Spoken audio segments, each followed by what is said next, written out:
Hi hello welcome back to JDK kitchen. இன்றைக்கி பால் வச்சு ரொம்ப சூப்பராக செய்யக்கூடிய ஒரு ஸ்வீட் பார்க்க போகிறோம். இந்த ஸ்வீட் செய்கிறதுக்கு ஒரு 5லேருந்து 7 நிமிஷம் போல தான் ஆகும். டேஸ்ட் வந்து ரொம்ப டேஸ்ட்டாக இருக்கும். மில்க் ஸ்வீட் மாதிரி இருக்கும்.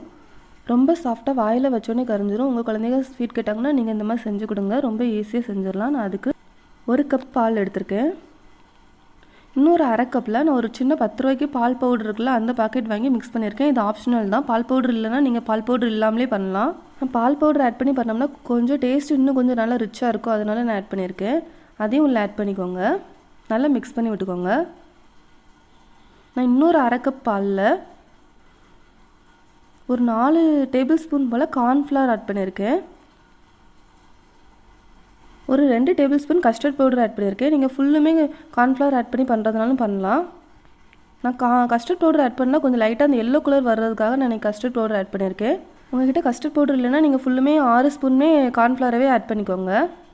கட்டி இல்லாமல் நல்லா கரைச்சி வச்சுக்கோங்க. நம்ம இந்த ஸ்வீட்டுக்கு தேவையான அளவு சுகர் ஆட் பண்ணிக்கலாம். நான் அன்றைக்கி 3 டேபிள் ஸ்பூன் போல் சுகர் ஆட் பண்ணியிருக்கேன். அன்றைக்கி ஒயிட் சுகர் ஆட் பண்ணியிருக்கேன். நீங்கள் ஒயிட் சுகர் தான் ஆட் பண்ணணும்னு அவசியம் இல்லை. நீங்கள் நாட்டு சக்கரை எதுனாலும் ஆட் பண்ணிக்கலாம். உங்கள் ஸ்வீட்டுக்கு தகுந்த மாதிரி பார்த்து ஆட் பண்ணிக்கோங்க. நான் இப்போ கரைச்சி வச்சுருக்க கார்ன்ஃப்ளவர் மாவையும் உள்ள தூக்கி ஆட் பண்ணிவிட்டு நல்லா மிக்ஸ் பண்ணி விட்டுக்கோங்க. கார்ன்ஃப்ளவர் ஆட் பண்ணதுக்கப்புறமா கொஞ்சம் நல்லா திக்காக ஆரம்பிக்கும். அது வரை நல்லா மிக்ஸ் பண்ணி விட்டுக்கோங்க. நான் ஓரளவு திக்கானதுக்கப்புறமா கொஞ்சமாக நெய் ஆட் பண்ணியிருக்கேன். நெய் ஆட் பண்ணிவிட்டு கொஞ்சம் நல்லா மிக்ஸ் பண்ணி விட்டுக்கோங்க. நெய்யும் ஆப்ஷனல் தான், ஆட் பண்ணாமலேயும் பண்ணலாம். நல்லா மிக்ஸ் பண்ணி விட்டுக்கோங்க.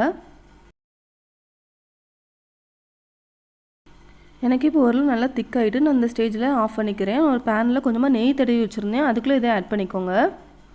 உங்களுக்கு எந்த ஷேப்பில் வேணுமோ அந்த ஷேப்பில் உள்ள பாத்திரத்தில் நீங்கள் ஊற்றி வச்சு நல்லா ஆற வச்சிட்டிங்கன்னா உங்களுக்கு அந்த ஷேப்பில் நல்லா கிடச்சிரும். நீங்கள் ஸ்கொயர் ஷேப்பில் வேணும்னா ஸ்கொயர் ஷேப் பேனில் நீங்கள் ஊற்றி வச்சுக்கோங்க.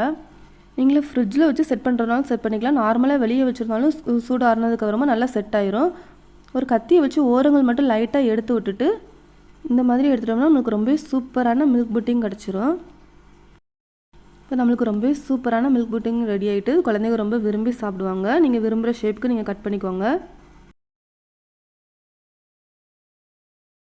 நான் இன்றைக்கி டிஃபன் பாக்ஸ் எடுத்தனால கார்னர் எல்லாம் கட் பண்ணிவிட்டு நடுவில் உள்ளது மட்டும் நல்லா ஸ்கொயராக கட் பண்ணி வச்சுருக்கேன். நம்ம இதில் ஃபுல்லுமே பால் யூஸ் பண்ணி பண்ணுறதுனால இது ரொம்ப ஹெல்த்தியான ரெசிபி கூட.